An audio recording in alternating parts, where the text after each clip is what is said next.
Thank you.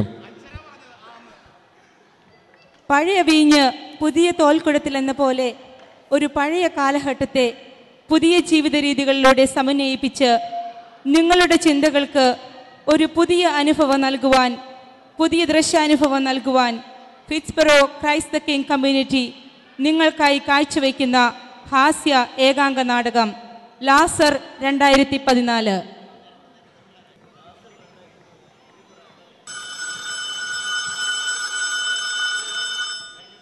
സഹൃദയരെ, ഞങ്ങൾ നിങ്ങളുടെ മുമ്പിൽ വിനയപുരസ്സരം അവതരിപ്പിക്കുന്ന ഹാസ്യ ഏകാംഗ നാടകം ലാസർ 2014.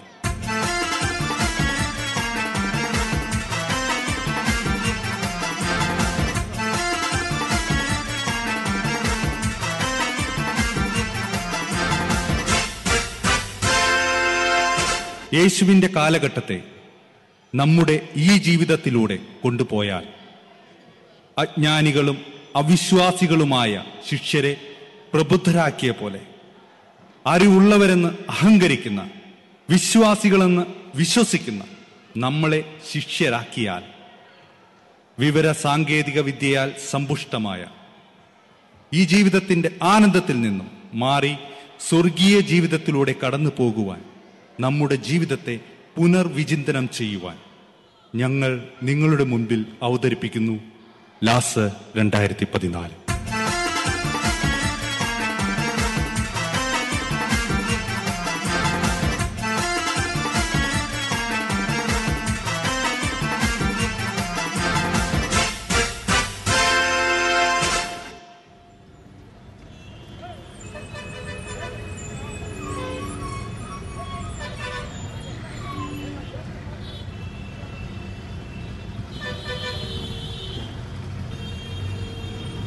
അല്ല, ഇത് എന്തുട്ടാ പത്രോസ്? കുറെ നേരമായല്ലോ നീ ഇരുന്ന് നോക്കിക്കൊണ്ടിരിക്കുന്നെങ്കെ. എന്താ ഇത്ര സീരിയസ് ആയിട്ട് ഇതിൽ? എടാ യാക്കോബേ, ഇന്ന് ജെറുസലേം യുണൈറ്റഡും കഫർനാമും തമ്മിലുള്ള ലീഗ് മത്സരമാ. നിനക്കറിയാമോ? ഗോൾ എത്രയായെന്ന് നോക്കിയതേ ഉള്ളൂ. പണ്ടത്തെ ഒരു സ്പോർട്സ്കാരനല്ലേ നമ്മൾ. പത്രോസേ, നിന്റെ ജോലി ഇപ്പൊ ഇതല്ല കേട്ടോ. നീ ഒരിക്കൽ വള്ളവും വലവും ഉപേക്ഷിച്ച് എന്റെ കൂടെ വന്നിട്ടുണ്ടെങ്കിൽ നിനക്ക് വേറെ ഇഷ്ടം പോലെ ജോലിയുണ്ട്. മനസ്സിലായോ?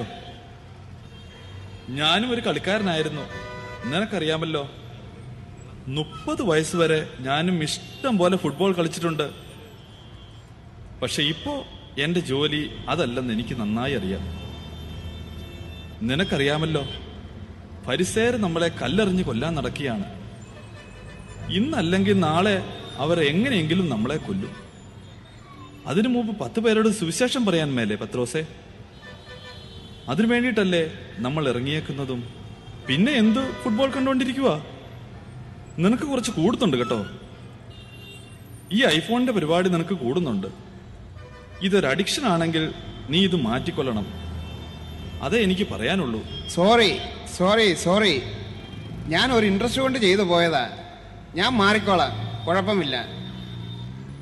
ഞാൻ വള്ളവും വലയും ഉപേക്ഷിച്ച് നിന്റെ കൂടെ വന്നിട്ടുണ്ടെങ്കിൽ അത് നിന്റെ കൂടെ നടക്കാൻ തന്നെയാ, യാതൊരു സംശയവുമില്ല.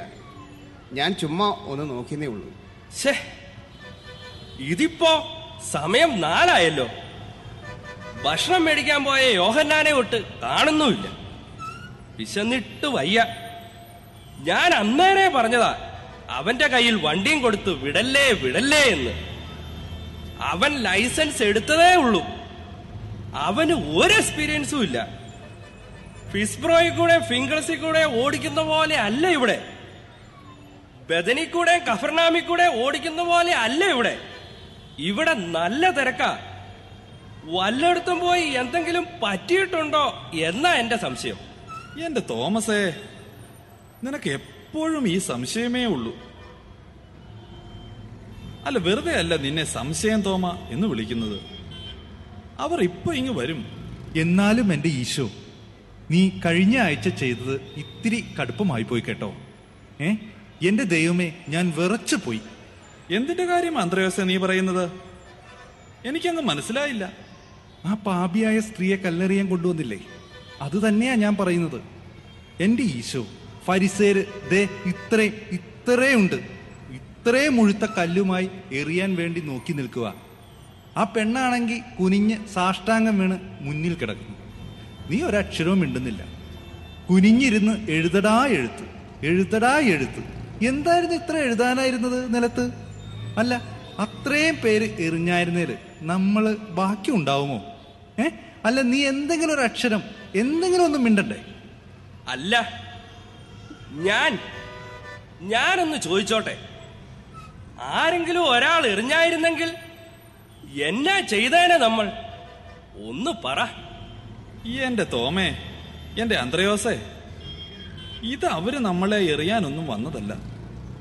പാപിയായ സ്ത്രീയെ കല്ലെറിയുന്നതിനപ്പുറം അവർക്കൊരു ഉദ്ദേശമുണ്ടായിരുന്നു. അവരുടെ ഉദ്ദേശം എന്റെ ഉത്തരം മുട്ടിക്കുക, എന്നെ എങ്ങനെയെങ്കിലും കൊടുക്കുക. ഈ ഒരു ഉദ്ദേശമേ അവർക്കുണ്ടായിരുന്നുള്ളൂ. ഒരു കാര്യം നിങ്ങൾ മനസ്സിൽ വിചാരിച്ചാൽ മതി. യഹോവയായ ദൈവം നമ്മുടെ കൂടെ ഉള്ളിടത്തോളം കാലം നമ്മളെ ഒരു പരിസയനും കല്ലെറിയില്ല. എന്നാൽ ഒരു കാര്യം എപ്പോഴും മനസ്സിൽ വെക്കുകയും വേണം താനും. എപ്പോ വേണമെങ്കിലും മരിക്കാൻ റെഡിയായി നടക്കുക. അല്ല, ഞാനൊന്ന് ചോദിക്കട്ടെ, ആരെങ്കിലും എറിഞ്ഞോ? കല്ലെറിഞ്ഞോ? അല്ല, അതില്ല, എറിഞ്ഞില്ല. അത്രേ ഉള്ളൂ. അങ്ങനെ നമ്മെ ആരും വെറുതെ കല്ലെറിയില്ല.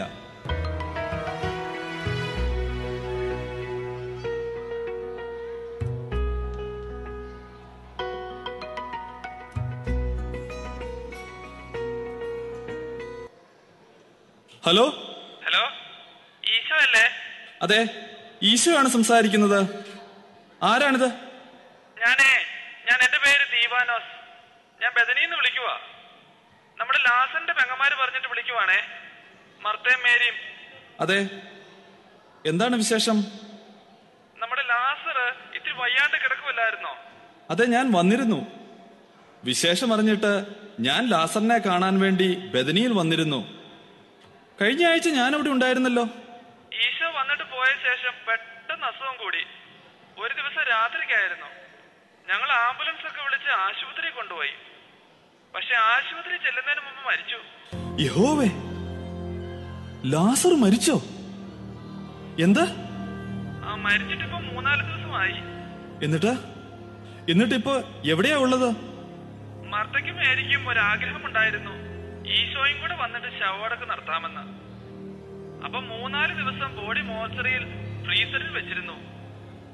പിന്നെ ഈശോയെ ഒരു ട്രൈ ചെയ്തിട്ട് കിട്ടുന്നുമില്ലായിരുന്നു. ഞങ്ങൾ ഒരു 2-3 ദിവസം ട്രൈ ചെയ്തിരുന്നു. പക്ഷെ റേഞ്ചും ഇല്ല എന്നാ കിട്ടിക്കൊണ്ടിരുന്നത്. അത് ഞങ്ങൾ ഇവിടെ ജോർദാനിൽ വല്ലാത്ത ഒരു സ്ഥലത്താ ഉള്ളത്. ഇവിടെ പത്രവുമില്ല, ഇന്റർനെറ്റുമില്ല, മൊബൈലിനൊട്ട് റേഞ്ചുമില്ല. അതാ കിട്ടാതിരുന്നത്. എന്തായാലും സാരമില്ല, ഞങ്ങൾ 3-4 ദിവസം കഴിഞ്ഞ് എത്ര ദിവസം എന്നാ നോക്കുന്നേ, അത് വിചാരിച്ച് ശവസംസ്കാരം നടത്തി. ശരി, ഓക്കെ. എന്തായാലും ഞങ്ങൾ അങ്ങോട്ട് വരാം. അല്ല, ഇപ്പൊ തീർത്തി പിടിച്ച് ഇപ്പൊ ഇവിടെ വരണമെന്നില്ലല്ലോ. ബന്ധുക്കളൊക്കെ കുറച്ച് വന്നവരൊക്കെ തിരിച്ചുപോയി. ഇനിയിപ്പോ ഒരു കാര്യം ചെയ്താ മതി, ബദനി കൂടെ വരുമ്പോ അവരെ ഒന്ന് കണ്ട് ഒന്ന് ആശ്വസിച്ചിട്ട് പോവുക. അത് മതിയാവും. ഇല്ല, ഞങ്ങൾ എന്തായാലും വരും. പത്രോസും അന്ത്രയോസും യോഹന്നാനും എല്ലാവരും ഇവിടെയുണ്ട്. എന്തായാലും ഞങ്ങൾ അങ്ങോട്ട് വരുന്നുണ്ട്. ഇക്കാര്യം മർത്തയോടും മേരിയോടും ഒന്ന് പറഞ്ഞേരെ. ഓക്കെ എന്നാ. പത്രോസേ, ലാസർ മരിച്ചെന്ന്. മരിച്ചോ? ഇപ്പോൾ 3-4 ദിവസമായെന്നാ പറയുന്നത്. നമ്മളെ അവർ ട്രൈ ചെയ്തിരുന്നു. പക്ഷെ ഇവിടെ റേഞ്ച് ഇല്ലല്ലോ. നമുക്കൊന്ന് എന്തായാലും അവിടം വരെ പോകണം. പിന്നെ പോകണ്ടേ? നമുക്ക് ഇന്ന് തന്നെ പോയേക്കാം. എങ്കിൽ വരൂ, നമുക്ക് പോകാം.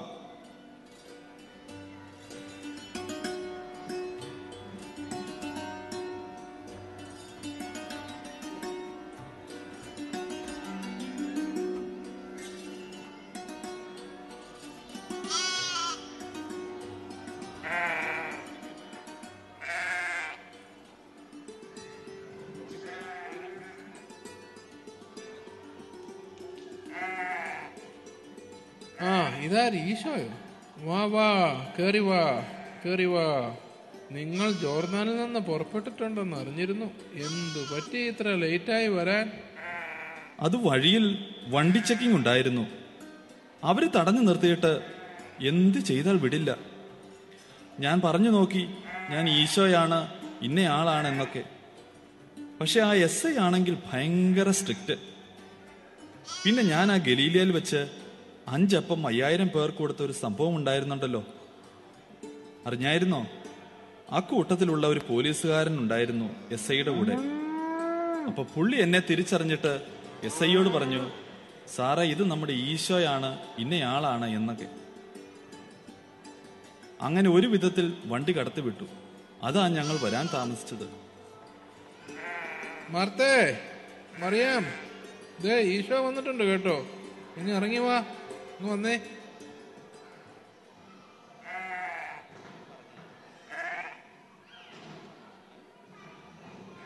ഈശോയെ, നമ്മുടെ ലാസർ മരിച്ചുപോയി. നീ ഇവിടെ ഉണ്ടായിരുന്നെങ്കിൽ എന്റെ സഹോദരൻ മരിക്കയില്ലായിരുന്നു. നിനക്ക് ഇപ്പോഴെങ്കിലും ഒന്ന് വരാൻ തോന്നിയല്ലോ. ഞാനിത് എങ്ങനെ സഹിക്കും എന്റെ ഈശോയെ? മേരി, മേരി, കരയല്ല മേരി. അവൻ എന്റെയും കൂടെ ഫ്രണ്ട് അല്ലായിരുന്നു, എന്റെ ആത്മാർത്ഥ സുഹൃത്തായിരുന്നു അവൻ. കഴിഞ്ഞ ആഴ്ച കൂടെ കണ്ടപ്പോൾ അസുഖം ഭേദമായിട്ട് നമ്മൾക്ക് ജെറുസലേം പള്ളിയിൽ പെരുന്നാളിന് പോകണമെന്ന് പറഞ്ഞിരുന്നതാണ്. എവിടെയാണ് അവനെ അടക്കിയിരിക്കുന്നത്? വരൂ, കാണിച്ചു തരാം ഈശോയെ.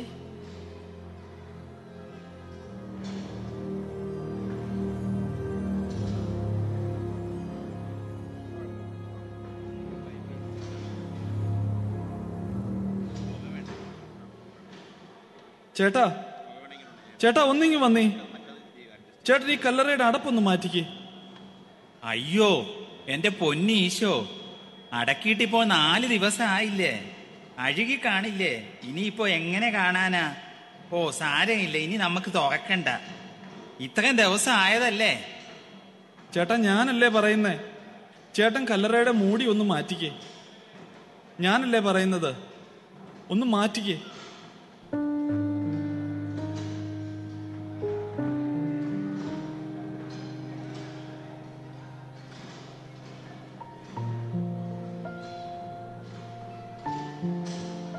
പിതാവേ, എന്റെ പ്രാർത്ഥന അങ്ങ് ശ്രവിക്കുന്നതിന് അങ്ങേക്ക് ഞാൻ നന്ദി പറയുന്നു.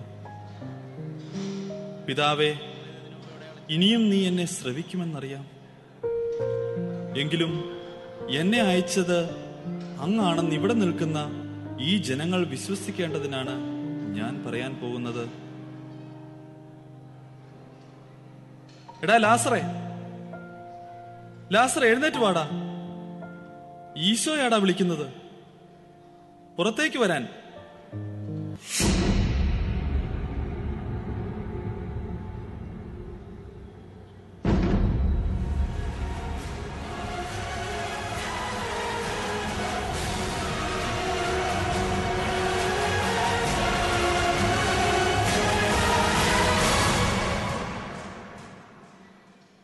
ചേട്ടാ, നിങ്ങൾ അവന്റെ കെട്ടൊന്നഴിക്കേ. അവനൊന്ന് ഫ്രീ ആകട്ടെ, അവനൊന്ന് ശ്വാസം വിടട്ടെ.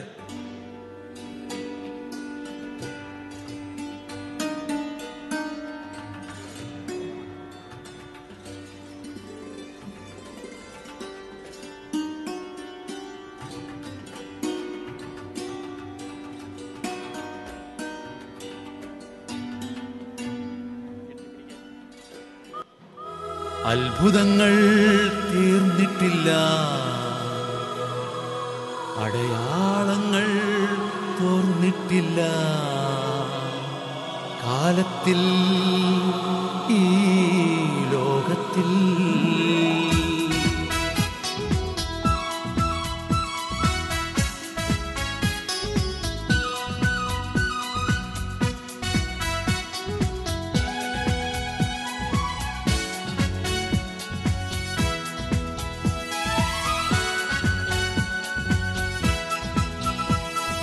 അത്ഭുതങ്ങൾ തീർന്നിട്ടില്ല, അടയാളങ്ങൾ തോർന്നിട്ടില്ല, കാലത്തിൽ ഈ ലോകത്തിൽ. അത്ഭുതങ്ങൾ തീർന്നിട്ടില്ല, അടയാളങ്ങൾ തോർന്നിട്ടില്ല, കാലത്തിൽ ഈ ലോകത്തിൽ. ദൈവശക്തി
തൃക്കരമെന്നെ താങ്ങുന്നേ അക്കരെ എത്തിച്ചിടുന്നേ തൃക്കരമെന്നെ താങ്ങുന്നേ അക്കരെ എത്തിച്ചിടുന്നേ അത്ഭുതങ്ങൾ തീർന്നിട്ടില്ല അടയാളങ്ങൾ തോർന്നിട്ടില്ല കാലത്തിൽ ഈ ലോകത്തിൽ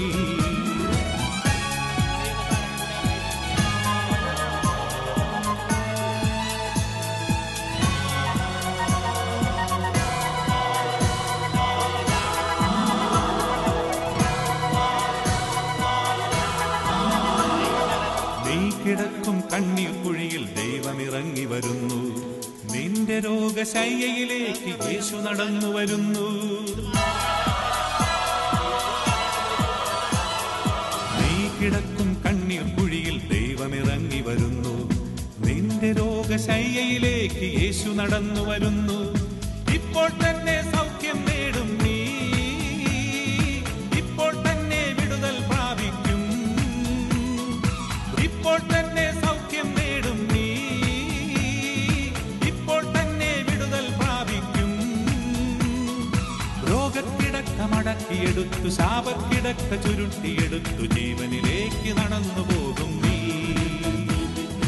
ജീവനിലേക്ക് നടന്നു പോകും നീ പെരുമഴ പോൽ പെയ്യുന്നു അത്ഭുതവും വിടുതലും നീ ജനതയിൽ